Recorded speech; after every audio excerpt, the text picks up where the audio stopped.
السلام عليكم ورحمة الله وبركاته. نحمده ونصلي على رسوله الكريم، أما بعد، فأعوذ بالله من الشيطان الرجيم. بسم الله الرحمن الرحيم. رب اشرح لي صدري ويسر لي أمري واحلل عقدة من لساني يفقهوا قولي. ربنا زدنا علما اللهم فقهنا في الدين، آمین یا رب العالمین. اچھا جی، بس جلدی سے تھوڑا سا اس پیچھے سے تھوڑا سا گو تھرو ہو جاتے ہیں، جلدی سے صرف اس کے ترجمے سے دیکھتے ہیں کہ اللہ تعالیٰ کیا ارشاد فرماتے ہیں. اللہ تعالیٰ ارشاد فرماتی ہے، اور جو لوگ ہماری ملاقات کی امید نہیں رکھتے انہوں نے کہا کہ ہم پر فرشتے کیوں نہیں اتارے گئے یا ہم اپنے رب ہی کو دیکھتے. وہ اپنے دلوں میں بہت بہت بڑے بن گئے اور انہوں نے سرکشی اختیار کی، بہت بڑی سرکشی. وہ چاہتے تھے کہ زمین پر اللہ تعالیٰ کے فرشتوں کو چلتا پھرتا دیکھیں. زمین پر کوئی وحی اگر نازل کی جائے تو وہ فرشتوں پر نازل کی جائے، اور اللہ تعالیٰ کو بھی پھر وہ اپنی آنکھوں کے سامنے دیکھنا چاہتے تھے. پھر رب کائنات نے فرمایا، جس دن وہ فرشتوں کو دیکھیں گے مجرموں کے لیے اس دن کوئی خوشخبری نہیں ہوگی. یعنی اللہ تعالیٰ کے فرشتے ہمیشہ اللہ تعالیٰ کا کوئی بہت بڑا حکم لے کر زمین پر اترتے ہیں، تو اگر وہ اپنی آنکھوں سے فرشتوں کو دیکھ لیں تو پھر وہ کوئی راہ فرار حاصل نہیں کر سکیں گے. اور پھر میرے رب نے فرمایا، اور کہیں گے کہ کاش ان کے اور ہمارے درمیان ایک مضبوط آڑ ہو. کن کے؟ اس وقت، اس مشکل ترین وقت اور اس عذاب کے وقت کے، اور ان لوگوں کے درمیان میں کوئی ایک آڑ ہوتی کہ وہ اس سے بچ جاتے، اس سے راہ فرار حاصل کر لیتے. پھر رب کائنات فرماتے ہیں، اور ہم ان کے ہر عمل کی طرف آئیں گے جو انہوں نے کوئی بھی عمل کیا تھا تو ہم اسے اڑتی ہوئی خاک بنا دیں گے. یعنی ان کے تمام اعمال بالکل خاک کی طرح بے وقت ہو جائیں گے، ان کا کوئی فائدہ نہیں ہوگا، ان کا کوئی نام و نشان نہیں بچے گا. پھر رب کائنات فرماتے ہیں، جنت والے اس دن بہترین ٹھکانے میں اور بہت اچھی آرام گاہ میں ہوں گے.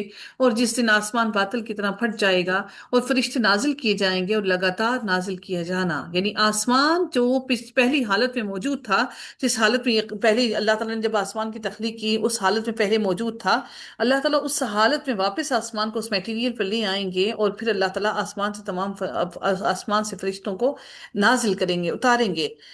جیسے کہ ہم نے قرآن میں پڑھا ہے کہ ہمیں معلوم ہوتا ہے اس سے کہ آسمان جو ہے وہ پہلے دھواں تھا، اور پھر اللہ تعالیٰ نے پھر اس کو ایک میٹیریل، ایک شکل دی. اور پھر ایک آیت میں یہ بھی ہم نے پڑھا کہ آسمان اور زمین ایک ہی تھے اور دونوں آپس میں جڑے ہوئے تھے، اور پھر اللہ تعالیٰ نے ان دونوں کو الگ الگ کیا، جدا جدا کر کے آسمان اور زمین کو الگ الگ کر دیا. پھر میرے رب نے فرمایا کہ جس دن وہ آسمان سے تمام فرشتوں کو اتارے گا، لگاتار فرشتے اتریں گے، اس روز حقیقی بادشاہت رحمان کی ہوگی. یہ وہ قیامت کے دن کا منظر بیان کیا جا رہا ہے کہ جب تمام فرشتوں کو آسمان سے زمین پر اتارا جائے گا اور ہمارے سروں پر آسمان نہیں ہوگا. اور اس روز ساری کی ساری بادشاہت، آج دنیا میں بہت سے بادشاہ موجود ہیں لیکن اس روز ساری کی ساری بادشاہت صرف رحمان کی ہی ہوگی، اور وہ دن کافروں پر بڑا ہی مشکل ہوگا. اور جس دن ظالم اپنے ہاتھوں کو چبائے گا، یعنی پریشانی کے حال میں، جیسے انگلیاں ہوتی ہیں نا، منہ میں ڈال لیتے ہیں، بہت سے لوگوں کو نیل بائٹ کی عادت ہوتی ہے، تو وہ ان کو ان کے اندر ایک احساس کمتری ڈیولپ ہوتا رہتا ہے، جس کے ساتھ ساتھ وہ شروع میں بچپن میں ان کو احساس نہیں ہوتا اس چیز کا، اور وہ اپنے ہاتھ میں انگلیاں ڈالتے ہیں، وہ مسلسل پھر چباتے رہتے ہیں، اور پھر وہ ان کی ساری زندگی وہ عادت موجود رہتی ہے. اسی لیے اللہ تعالیٰ فرماتے ہیں، اور جس دن ظالم اپنے ہاتھوں کو چبائے گا وہ کہے گا، اے کاش کہ میں نے رسول کے ساتھ ہدایت کا کچھ راستہ اختیار کرتا. ہائے میری بربادی، کاش میں فلاں شخص کو دلی دوست نہ بناتا. بلا شبہ یقیناً اس نے مجھے اس کے بعد نصیحت سے بہکا دیا جبکہ وہ میرے پاس آ چکی تھی، اور انسان کو شیطان ہمیشہ چھوڑ جانے والا ہے. بڑی ہی اہم ترین ایک بات سوچنے کو ہمیں ملتی ہے، وہ یہ ہے، وہ کیا ملتی ہے کہ اچھے دوست ملنا بھی اللہ تعالیٰ کی طرف سے بہت بڑی عنایت اور نعمت ہے. اور پھر فرماتے ہیں رب کائنات اور رسول کہے گا، اے میرے رب، یقیناً اس قرآن کو میری قوم نے چھوڑا ہوا بنا رکھا تھا. یعنی اس پر ہدایت نہیں لاتے تھے، اس کو پڑھتے نہیں تھے، اس پر عمل نہیں کرتے تھے، اس کو سمجھتے نہیں تھے. اور اسی طرح ہم نے مجرموں میں سے ہر نبی کے لیے کوئی نہ کوئی دشمن بنایا ہے. یعنی ایسے ہی یہ لوگ نبی کے دشمن رہے ہیں. اور اللہ تعالیٰ فرماتے ہیں کہ اور آپ کو اللہ تعالیٰ نے ہدایت دینے والا اور مدد کرنے والا آپ کے لیے اللہ تعالیٰ جو ہے وہ کون ہے؟ اللہ، آپ کا رب جو ہے، اور آپ کا رب ہی ہدایت دینے والا اور مدد کرنے والا آپ کے لیے کافی ہے. بِرَبِّكَ هَادِيًا وَنَصِيرًا. اگر یہ لوگ جتنی بھی چالیں چلتے ہیں آپ اس کی پرواہ نہ کیجیے، اللہ تعالیٰ آپ کے لیے ہمیشہ سے ہی کافی ہے اور ہمیشہ ہی کافی رہے گا. اور ان لوگوں نے کہا جنہوں نے کفر کیا، اس پر پورا قرآن ایک ہی بار کیوں نہ نازل کر دیا گیا؟ اب وہ کہتے کہتے ہیں کہ قرآن اکٹھا ہی کیوں نہیں نازل کیا گیا، کیونکہ باقی جو کتابیں تھیں آسمانی وہ آہستہ آہستہ نہیں اتری بلکہ اللہ تعالیٰ نے اکٹھی ہی نازل کر دی۔ اب ان کو یہ بھی وہ اہل کتاب سے یہ بات پوچھتے تھے کہ کیوں یہ کتاب جو ہے یہ قرآن اکٹھا کیوں نہیں نازل کیا گیا، اگر آسمانی کتاب ہے تو پہلے تو کتابیں ایسے نازل ہوتی تھیں۔ اللہ تعالیٰ فرماتے ہیں اسی طرح ہم نے اتارا تاکہ ہم آپ کے دل کو اس کے ساتھ مضبوط کریں، یعنی وقتاً فوقتاً آہستہ آہستہ اس قرآن کے احکامات آپ کے دل پر اتریں، تاکہ آپ کا دل ان کے احکامات سے مضبوط ہو جائے اور باعمل ہو جائیں، اور ہم نے اسے ٹھہر ٹھہر کر پڑھا۔ اللہ تعالیٰ فرماتے ہیں وَرَتَّلْنَاهُ ترتیلا، اور ہم نے اسے ٹھہر ٹھہر کر پڑھا، اور خوب ٹھہر ٹھہر کر پڑھنا۔ یعنی قرآن کو جب تک آپ ٹھہر ٹھہر کر نہیں پڑھیں گے، اس کے احکامات سے آپ کا دل مضبوط نہیں ہوتا۔ اور پھر اللہ تعالیٰ فرماتے ہیں اور وہ آپ کے پاس کوئی مثال نہیں لاتے مگر ہم تیرے پاس حق اور بہترین تفسیر لاتے ہیں۔ ہم کس کے پاس؟ یعنی اللہ تعالیٰ فرماتے ہیں کہ ہم آپ کے پاس حق کی بات جو بھی قرآن میں ہے وہ سارا کا سارا حق ہے، اور وہ تمام چیزوں کو ڈیٹیل سے بیان کرتا ہے۔ کوئی بھی ایسی بات قرآن کے اندر موجود نہیں ہے جو ڈیٹیل کے ساتھ بیان نہ کی گئی ہو اور ان ایکسپلین چھوڑ دی گئی ہو۔ پھر ابھی کائنات فرماتے ہیں کہ جو لوگ اپنے چہروں کے بل جہنم کی طرف جمع کیے جائیں گے وہی لوگ ٹھکانے میں بدترین اور راستے سے زیادہ بھٹکے ہوئے ہوں گے۔ یعنی ان لوگوں کا ذکر کیا جا رہا ہے جو لوگ راستوں سے بھٹک گئے، جو لوگ کفار تھے، اور اس سے مراد وہ بھی لوگ ہیں جو لوگ سیدھے راستے پر آنے سے لوگوں کو بھی روکتے ہیں۔ ان کی عقلیں اوندھی ہو چکی ہیں، ان کی عقل کسی کام نہیں آتی، اور یہ سیدھی سادی باتیں بھی ان کو سمجھ نہیں آتی۔ اللہ تعالیٰ نے انہی لوگوں کے بارے میں فرمایا کہ لہٰذا ایسے تمام لوگوں کو جہنم کی آگ میں ڈال دیا جائے گا، اور یہ اوندھے منہ جہنم میں جائیں گے۔ جیسا کہ حدیث میں آتا ہے کہ سیدنا انس بن مالک رضی اللہ تعالیٰ عنہ فرماتے ہیں کہ ایک شخص نے عرض کیا، اللہ کے نبی، قیامت کے دن کافر اپنے منہ کے بل حشر میں اکٹھے کیے جائیں گے؟ آپ صلی اللہ علیہ وسلم نے فرمایا جس پروردگار کیسے اکٹھے کیے جائیں گے، کیسے آئیں گے وہ؟ تو آپ صلی اللہ علیہ وسلم نے فرمایا جس پروردگار نے انسان کو دو پاؤں پر چلایا ہے، کیا وہ اسے قیامت کے دن منہ کے بل نہیں چلا سکتا؟ اللہ اکبر! انسان کو منہ کے بل چلایا جائے گا، پھر وہ منہ کے بل جہنم میں جائیں گے، کیونکہ یہ جو تکبر ہے یہ منہ سے ہی انسان کے چہرے سے، اس کی پیشانی سے تکبر واضح ہوتا ہے۔ پھر میرے رب نے فرمایا اور بلا شبہ یقیناً ہم نے موسیٰ کو کتاب دی تھی، یعنی کیا دی تھی؟ تورات دی تھی، اور اس کے ساتھ اس کے بھائی ہارون کو مددگار ان کا بنا کر بھیجا، اور ان سے کہا اس قوم کی طرف جاؤ جنہوں نے ہماری آیات کو جھٹلا دیا ہے، یعنی فرعون کی طرف جاؤ۔ بالآخر ہم نے انہیں تہس نہس کر دیا، ہم نے اس قوم کو تباہ و برباد کر دیا۔ اور نوح کی قوم نے جب رسولوں کو جھٹلایا تو ہم نے انہیں بھی غرق کر دیا، اور انہیں تمام لوگوں کے لیے ایک نشانی بنا دیا، جو اللہ تعالیٰ نے اس پوری قوم پر پانی کا عذاب نازل کیا۔ پھر اللہ تعالیٰ فرماتے ہیں کہ ہم نے ایسے ظالموں کے لیے دردناک عذاب تیار کر رکھا ہے، اور عاد اور سمود کو اور کنویں والے اور اس کے درمیان بہت سے زمانے کے لوگوں کو بھی ہلاک کر دیا۔ اب یہاں پر کنویں والوں سے کیا مراد ہے؟ کنویں والے اصحاب الرس جو ہیں وہ کون سے لوگ تھے؟ اصحاب الرس قوم عاد اور سمود کا ذکر تو قرآن میں بہت سے مقامات پر آیا ہے، مگر اصحاب الرس یا کنویں والوں کا ذکر صرف دو ہی مقامات پر آیا ہے، ایک اسی جگہ پر اور دوسری سورہ قاف کی آیت نمبر 12 میں۔ ان مقامات میں ان کا ذکر بہت ہی مختصر ترین ہے، جس سے ان کے حالات پر کچھ حالات اور واقعات کے بارے میں کچھ زیادہ نہیں معلوم ہوتا کہ ان کی طرف کون سا نبی مبعوث فرمایا گیا تھا اور کون سے نبی ان کی طرف ہدایت لے کر آئے تھے۔ اب رس سے مراد کیا ہوتا ہے؟ بہت بڑا کنواں جس میں پانی بہت زیادہ پایا جاتا ہو۔ اسی وجہ سے اصحاب رس کے بارے میں مفسرین کی کئی قسم کے اختلافات ہیں۔ زیادہ مشہور یہی بات ہے کہ اس سے مراد اہل انطاکیہ، الف نون تو الف تھا اور کاف یہ ہیا، انطاکیہ ہیں۔ ان کی طرف جو ہے وہ حبیب جو ہے نجار نبی مبعوث ہوئے تھے، جو نبی مبعوث ہوئے تھے ان کا نام نجار تھا، تو انہوں نے انہیں جٹلایا، لیکن آپ بدستور انہیں اللہ کا پیغام پہنچاتے رہے۔ بالآخر ان لوگوں نے آپ کو مار کر کنویں میں ڈال دیا۔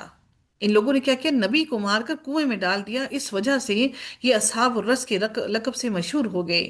پھر اللہ نے اس کنویں سمیت اس بستی کو زمین میں دھسا دیا۔ باقی واللہ عالم، اللہ تعالیٰ بہتر جانتے ہیں کہ اس قوم کی طرف کون سے نبی آئے تھے۔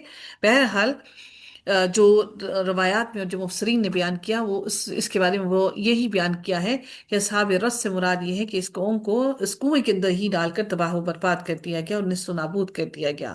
پھر رب کائنات فرماتے ہیں اور ہر ایک کے لیے ہم نے مثالیں بیان کی اور ہر ایک کو ہم نے برباد کر دیا اور بری طرح سے تباہ و برباد کیا، ایسے برباد کیا کہ پھر اس کے بعد ان کا کوئی نام و نشان باقی نہ بچا۔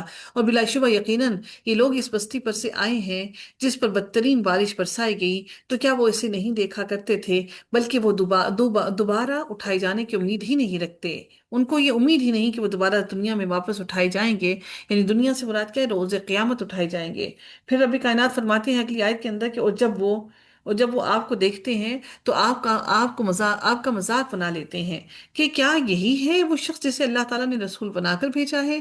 بے شک قریب تھا کہ وہ ہمیں ہمارے معبودوں ہی سے بہکا دیتا اگر ہم اس پر جمے نہ رہتے۔ وہ اپنے آپ کو سمجھدار سمجھتے ہیں کہ ہم اپنے معبودوں سے نہیں بھٹکے، اور جلد ہی وہ جان لیں گے جب عذاب دیکھیں گے کہ کون سا سب سے زیادہ راستے سے بھٹکا ہوا ہے۔ کیا آپ نے اس شخص کو دیکھا جس نے اپنی خواہش نفس کو اپنا معبود بنا رکھا ہے؟ یعنی اپنے خواہش نفس کو اپنا معبود بنا رکھا ہے۔ خواہش نفس انسان کو ہمیشہ ہمیشہ غلط رستے پر لے کر چلتی ہے۔ تو کیا ایسے شخص پر آپ ذمہ دار ہوں گے جو اپنے خواہش نفس پر چلتا ہے؟ یا آپ خیال کرتے ہیں کہ ان میں سے اکثر لوگ سنتے یا سمجھتے ہیں وہ چوپایوں جیسے ہیں، بلکہ وہ راستے سے زیادہ بھٹکے ہوئے ہیں۔ چوپایوں کو تو پھر بھی ایک راہ دکھا دی جائے، ایک رستہ بتا دیا جائے تو وہ سستے پر آ جاتے ہیں، وہ سستے پر چلنے لگ جاتے ہیں۔ لیکن اللہ تعالیٰ نے ان انسانوں کے بارے میں فرمایا کہ جو اپنی خواہشات کی اتباع کرنے والا ہے، جو شرک کرنے والا ہے، جو اپنی خواہش نفس کی طرف چلنے والا ہے، وہ ان سے بھی زیادہ بھٹکنے والا ہے۔ پھر رب کائنات نے فرمایا الم تر الی ربک کیف مد الظل۔ اللہ تعالیٰ فرماتے ہیں آپ دیکھتے نہیں کہ تمہارا پروردگار کس طرح سایہ پھیلا دیتا ہے، یعنی کس طرح وہ سایہ پھیلا دیتا ہے، اگر وہ چاہتا تو اسے وہیں ساکن نہیں رہنے دیتا۔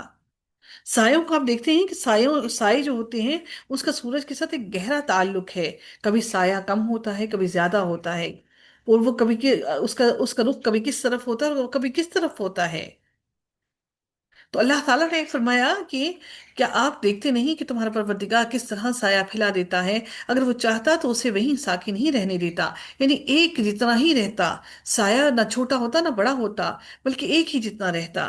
پھر ہم نے سورج کو اس پر رہنمائی کرنے والا بنا دیا۔ سبحان اللہ، سبحان اللہ۔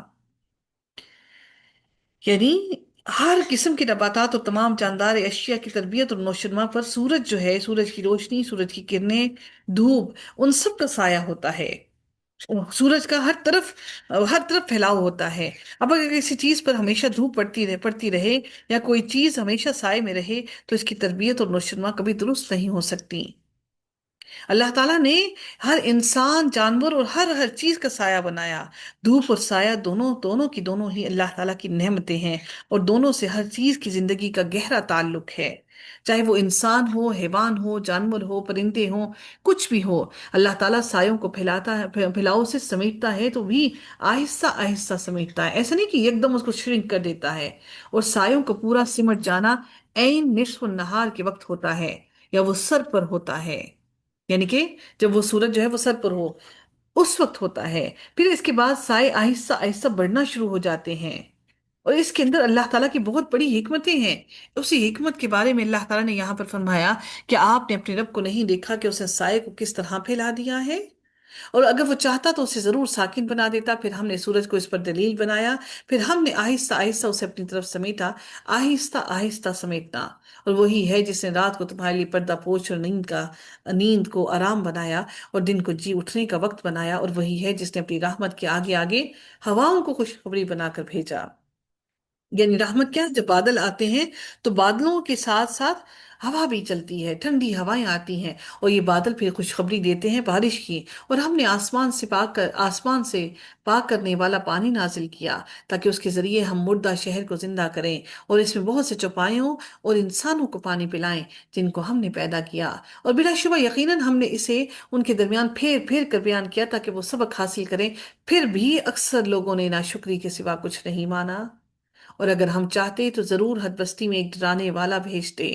چنانچہ آپ کافروں کی بات نہ مانیں اور اس قرآن کے ساتھ ان سے جہاد کریں۔ یعنی قرآن کے ساتھ جہاد کرنا کیا ہے؟ یعنی قرآن کے احکامات کو پھیلائیں، یہ قرآن کے ساتھ جہاد کرنا ہے، قرآن کو اپنے ہاتھ میں تھام کر جہاد کریں۔ آپ کا آپ کا جنگ کرنے کا طریقہ کیا ہے؟ جنگ کا آپ کا ہتھیار کیا ہے؟ وہ قرآن ہے۔ اور بہت بڑا جہاد، یہ تو بہت بڑا جہاد ہے جو ساری زندگی پر محیط ہے۔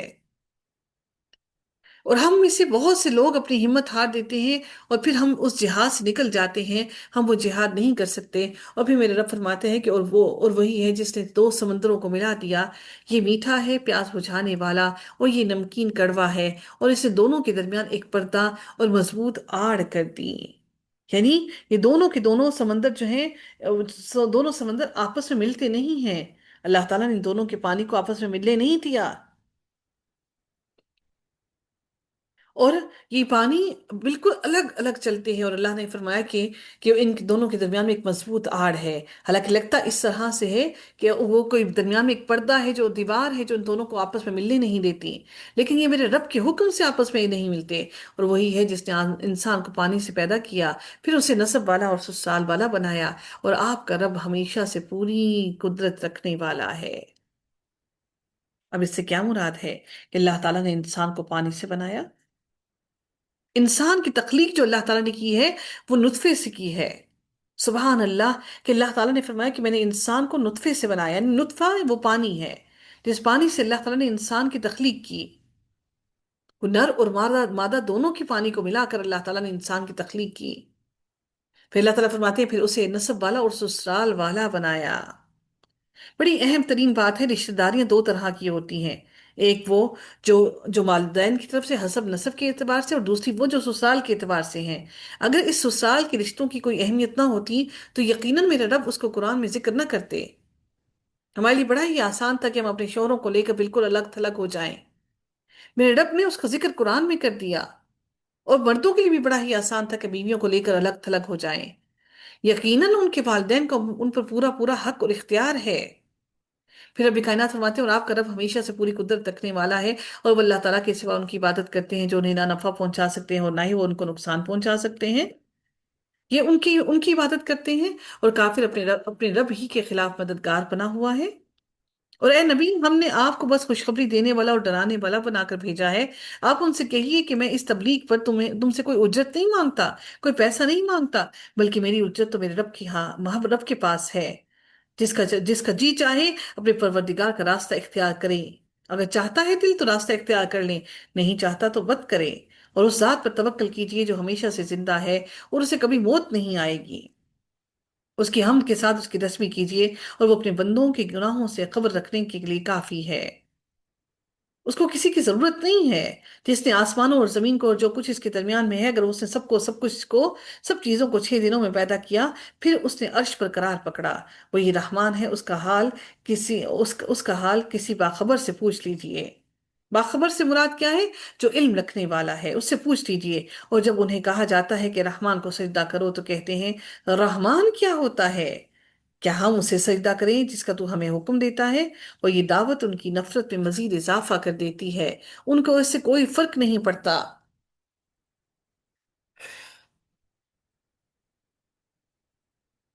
پھر میرے رب اگلی آیت میں مزید ارشاد فرماتے ہیں تبارک الذی جعل فی السماء بروجا وجعل فیہا سراجا وقمرا منیرا۔ بہت برکت والا ہے جس نے آسمان میں برج بنائے اور اس میں ایک چراغ اور ایک روشنی کرنے والا چاند بنایا۔ یعنی اللہ تعالیٰ نے برج سے یہاں پہ کیا مراد ہے؟ اللہ تعالیٰ نے یہاں پر جو آسمان میں فرمایا کہ آسمانوں میں 12 برجوں کی وضاحت کی گئی ہے، جو ہم انشاءاللہ سورہ حجر کی جو ہجر ہے اس کی آیات میں انشاءاللہ پڑھیں گی۔ وہ 12 برج کون سے ہیں جو اللہ تعالیٰ نے آسمان میں برج بنائے ہیں؟ اور اس آسمان میں چراغ، سورج اور چمکتا ہوا چاند پیدا کیا۔ دن کے وقت سورج روشنی کے سب سے بڑا ذریعہ ہے، اور رات کے وقت چاند ہے۔ اور یہ اللہ تعالیٰ نے انسان کے لیے یہ تمام کی تمام چیزیں روشنی کے لیے بنائی ہیں، اور وہی ہے جس نے رات اور دن کو ایک دوسرے کے پیچھے آنے والا بنایا، ہر اس شخص کے لیے جو چاہے کہ نصیحت حاصل کرے یا شکر گزار بننا چاہے۔ اگر نصیحت حاصل کریں گے تو ان کو نصیحت ملے گی، ادروائز نہیں ملے گی۔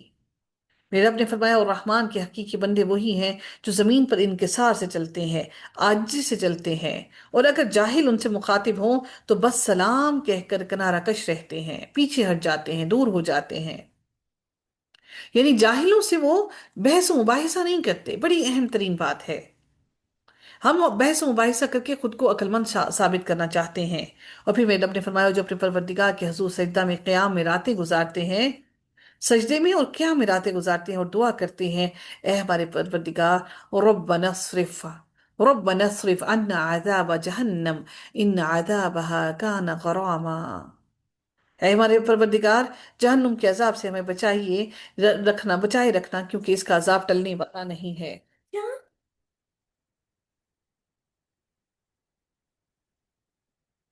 پھر میرے رب نے آگے مزید اگلی آیت میں مزید ارشاد فرمایا کہ یہ ٹلنے والا نہیں ہے، یقیناً اس کا عذاب ہمیشہ سے چمٹنے والا ہے۔ بلا شبہ وہ بہت ہی بری ٹھہرنے کی جگہ اور اقامت کی جگہ ہے، اور وہ لوگ کہ جب خرچ کرتے ہیں تو نہ فضول خرچی کرتے ہیں اور نہ ہی کنجوسی کرتے ہیں، اور ان کا خرچ ان کے درمیان اعتدال میں میانہ روی میں رہتا ہے، اور جو اللہ تعالیٰ کے ساتھ کوئی دوسرا معبود نہیں پکارتے، اور جس جان کو اللہ تعالیٰ نے حرام کیا ہے اسے قتل نہیں کرتے مگر حق کے ساتھ، اور وہ زنا نہیں کرتے، اور جو شخص یہ کام کرے گا وہ سخت گناہ کو ملے گا۔ قیامت کے دن اس کے لیے عذاب دگنا کر دیا جائے گا، اور وہ اسی میں ہمیشہ ذلیل کیا ہوا رہے گا۔ مگر جس نے توبہ کی اور ایمان لایا اور نیک عمل کیے تو یہی لوگ ہیں جن کی برائیوں کو اللہ تعالیٰ نیکیوں میں بدل دے گا، سبحان اللہ۔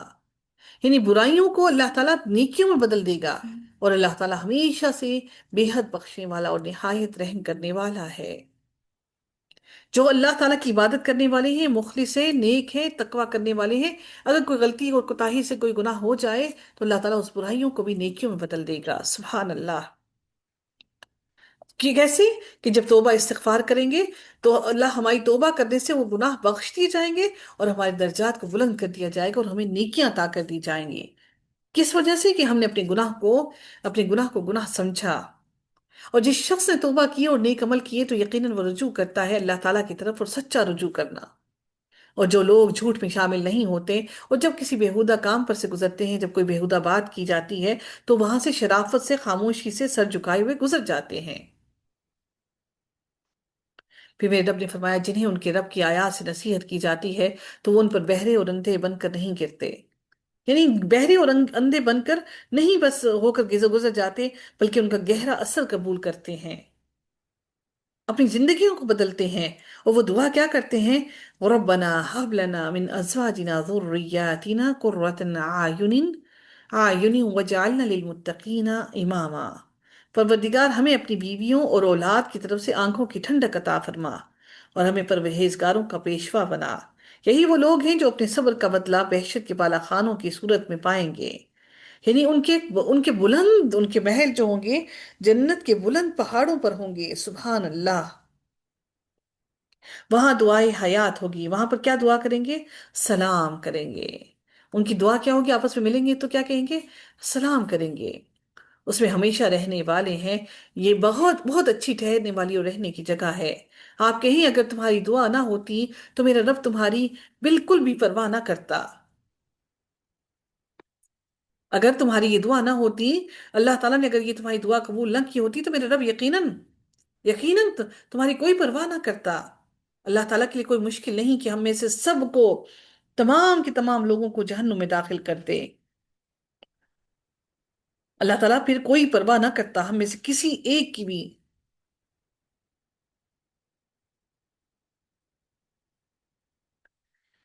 پھر میرے رب نے فرمایا کہ آپ کہیں اگر تمہاری دعا نہ ہوتی تو میرا رب تمہاری بالکل بھی پرواہ نہ کرتا، سو یقیناً تم نے جھٹلا دیا تو جلد ہی اس کا انجام چمٹ جانے والا ہے۔ یعنی جو تم نے کیا ہے اس کی کوئی پرواہ اللہ نہ کرتا، اور جو تم نے کیا ہے اس کا تمہارا انجام جو ہے وہ عذاب تمہیں لازمی طور پر تمہارے ساتھ چمٹا دیا جاتا۔